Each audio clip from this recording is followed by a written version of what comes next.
Today I am back with a 90s classic horror directed by the legend Wes Craven. I am talking about The People Under the Stairs, which was released way back in 1991. I think I would have been around about 4 years old at the time of this movie being released, and now I feel incredibly old. Apparently this movie is classed as a horror slash comedy, but I'll be honest with you, I kind of see this as a straight up horror film myself. The film follows main young character Fool, who is living in a rundown area of Los Angeles with his family, who are about to be evicted if they don't find some money very fast. Now Fool ends up going on this robbery at this house where the people who live there, they own all of the rundown buildings in the ghetto area where Fool and his family live. Now the couple who live in this house are batshit crazy.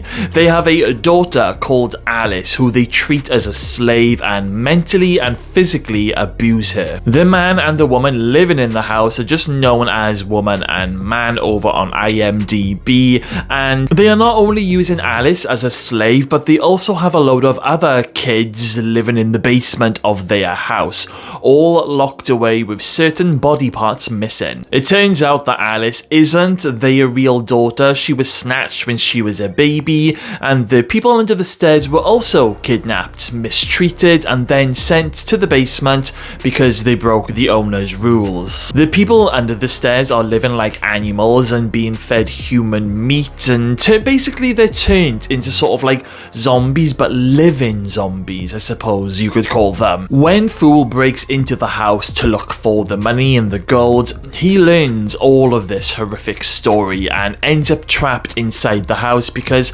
everything is locked and booby-trapped, and it becomes a fight for survival and to put a stop to these owners for what they have been getting away with. The People Under the Stairs has always been a cheeky favourite of mine. I watched it just last night for the first time in around about 5 or 6 years, and I'd actually forgotten certain little moments and certain little scenes and some little certain jump scare moments, so it was really good to rewatch. Now the whole premises and the storyline of this movie is quite disturbing when you seriously think about it, especially when you've got the owners hurting Alice and throwing her in a boiling hot bathtub, and the man is definitely sexually abusing her. Wes Craven actually got the idea for this movie from a true news story from the late 1970s, where two burglars, they break into a Los Angeles household, inadvertently causing the police to discover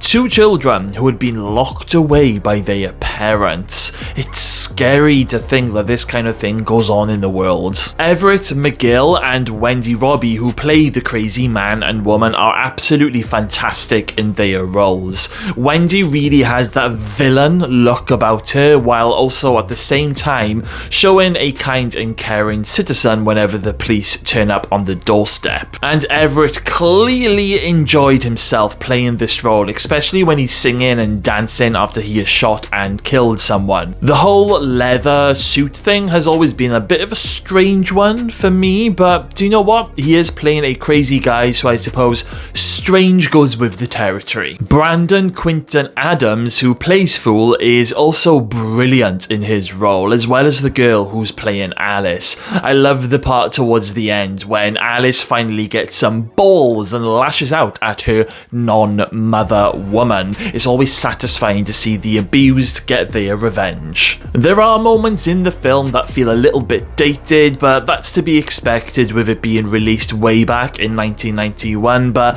some of the gore effects are still really great, especially the severed hand that is fed to Prince the dog, which, by the way, if you're someone who is really scared of dogs, then maybe you shouldn't watch this movie, because Prince the dog plays a massive part in this movie, chasing Fool around in the walls of the house. Very sad though when Prince is killed. There's also some genuinely jumpy moments in this movie, and it really has you on the edge of your seat, especially in the first half of the movie when we don't really know what the story is with those people under the stairs. I mean, at first you think, are they just random zombies? Like, who are they? Why are they there? And you've also got that character Roach who jumps out at Fool during one scene in the basement. Also, when the people under the stairs finally escape and burst through the stairs and grab the crazy woman, it is just friggin' epic. I absolutely love the final battle, especially during the explosion when all of the cash and the gold coins, they start raining down out of the house onto the people who have been living in the slums. It's a very rewarding ending in my opinion. I swear there are moments in the movie that were also filmed at similar locations to the Nightmare on Elm Street films. This scene where the man is running around the house and the hallway shooting the walls kind of looks very similar to Freddy's house that they used in Nightmare Part 3, you know, the bit when Freddy's the giant worm.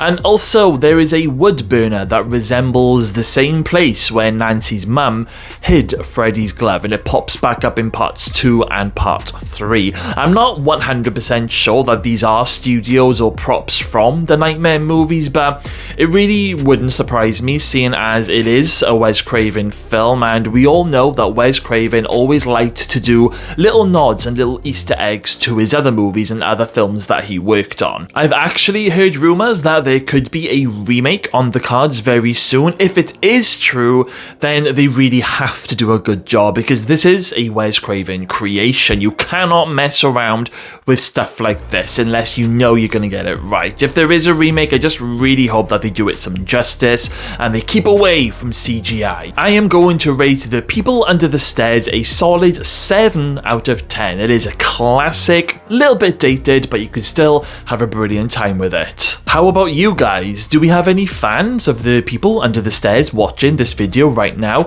Let me know everything that you like and dislike about the movie, and let me know if you've heard those rumours about the remake. Okay then guys, thank you all for watching today's video. Make sure you smash that subscribe button, stay safe out there, and I will see you all again very soon.